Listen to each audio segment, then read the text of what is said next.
Pozdrav i dobrodošli još jedan video o parfemima na kanalu i jedan malo više ležeran tip parfemskog videa. Iskren da budem, poprilično mi prija da snimam ovakav tip videa, dakle samo sedem, upalim kameru i pričam o nekoj temi, nema nekog istraživanja, pisanja scenarija i tako dalje. Mada, čini mi se da se i vama više sviđa ovakav tip videa, tako da napišite u komentaru da li više preferirate ovakav tip, ajde kažemo, opuštenog videa ili više volite da je video malo više strukturiran. Svakako, današnja tema jeste zapravo jedan od meni zanimljivih aspekata kod parfema, to je kako parfem može da probudi određenu emociju ili da vas veže za određenu uspomenu, određenu lokaciju, kako god. Takođe, volio bih u komentarima da i vi navedete barem jedan primjer parfema i za koju emociju, lokaciju, uspomenu vas taj parfem vezuje. Mislim da bi to stvarno bilo zanimljivo za pročitati. Pre svega, zašto uopšte parfem može da nas vrati u prošlost, aj tako da kažem? To je zato što je čulo mirisa direktno vezano za limbički sistem u mozgu koji je zadužen za emocije i za uspomene. Sad, u prošlosti, ne znam, dok smo bili pećinski ljudi, to je imalo svrhu da nas, ajde da kažemo, zaštiti. Recimo, jedno ste jeli neko trulo voće, zapamtili ste taj miris i otrovali ste se i onda sledeći put kada osetite taj miris, ne morate da gubite vreme da razmišljate da li da pojedete ovo ili ne, odmah ćete znati, otrovaću se, neću da jedem, bit će mi loše. No, pošto više jeli nismo pećinski ljudi, malo nam se promenila životna dinamika, danas je to onako malo više romantizovan aspekt i konkretno najbolje se oslikava kroz upravo parfeme. No, hajde sad da vam navedem neke primere parfema koji meni bude određene emocije, uspomene, kako god. Ispričam kratku priču o njima, pa tako ćemo da idemo kroz ovaj video.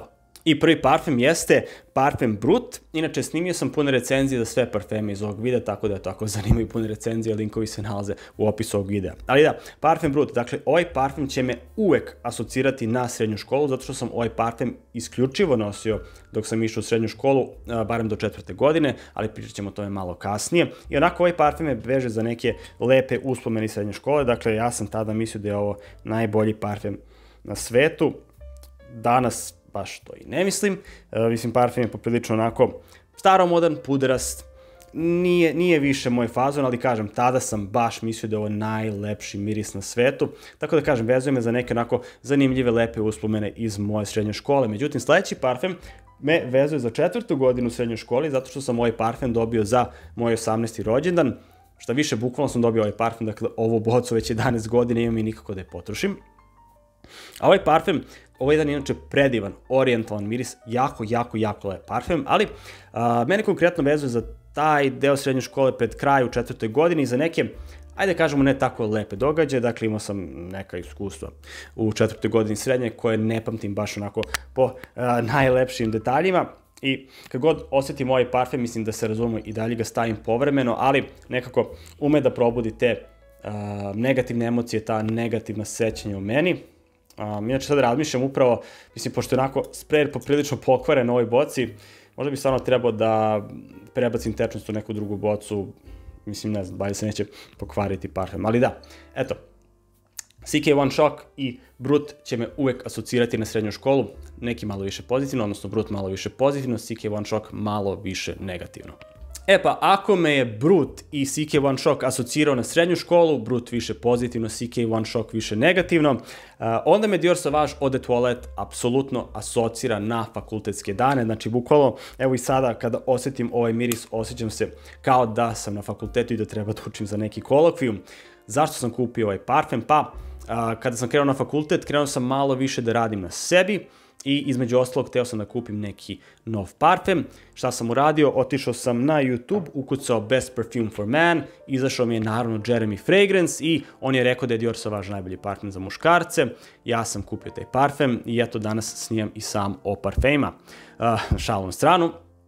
Ljudi koji su u parfemskom svetu generalno ne vole ovaj parfem, misle da je previše generičan, ali normalni ljudi obožavaju ovaj parfem i apsolutno razumem zašto. Stvarno miriše dopadljivo, ima odličnu trajnost i projekciju, to jest, ajde kažemo, imao je odličnu projekciju, mada čini mi se sa novim serijama da više i nema toliko jaku projekciju, mada na mojoj koži barem trajnost jeste i dalje prisutna.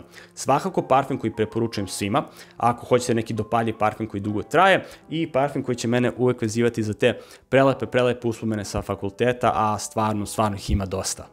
Sad smo pričali o parfemima koji me vezuju za emocije i za određene periode, a Ovaj parfem podsjeća bukvalno na određeni grad, konkretno pričamo o Vanilla Tobacco parfemu od brenda Astarta Parfums i ovaj parfem će me uvek podsjećati na New York.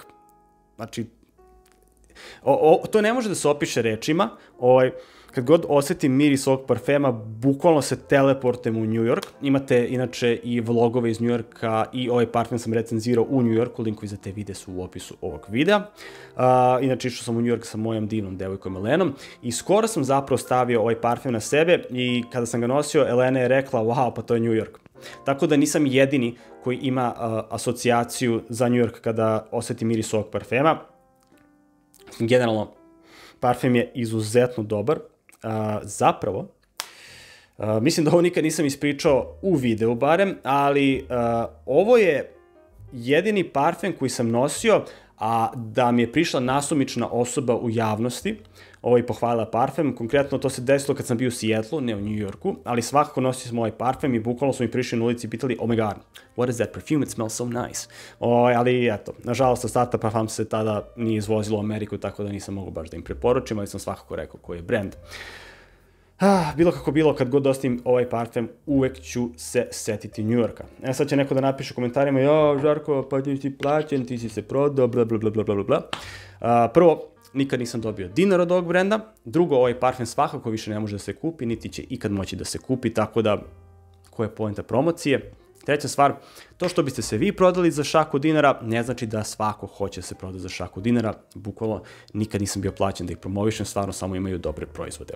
No, da, to su neki parfemi koje imam ja u mojoj kolekciji, ali imamo još dva parfema koje me podsjećaju na određene ljude, konkretno, tri parfema koji me podsjećaju na određene ljude.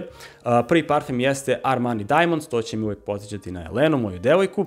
Onda imamo takođe Paco Rabanne Ultraviolet, koji će me uvek podsjećati na moju majku i Yves Saint Laurent Kouros, koji će me uvek podsjećati na mog oca. Dakle, eto, tri meni stvarno drage i bliske osobe i ti parfemi će me uvek podsjećati na njih, što je, mislim da je jedna onako divna stvar. No, to bi bilo to, to je priča iza nekih parfema koji kod mene bude neku emociju, vezuju me za neko mesto ili za neku osobu i volio bih opet kažem da pročitam i vaš neki primjer u komentarima. Svakako vama, ako se svidio ovaj video, ostavite jedan like, ako vam se nije svidio, ostavite dislike i možda napišite u komentaru kako mogu da napredimo i sadržaj. Pretplatite se na kanal ako hoćete vidjeti neke buduće videe o parfemima ili satovima, a mi se vidimo kao i u sledećem videu. Pozdrav!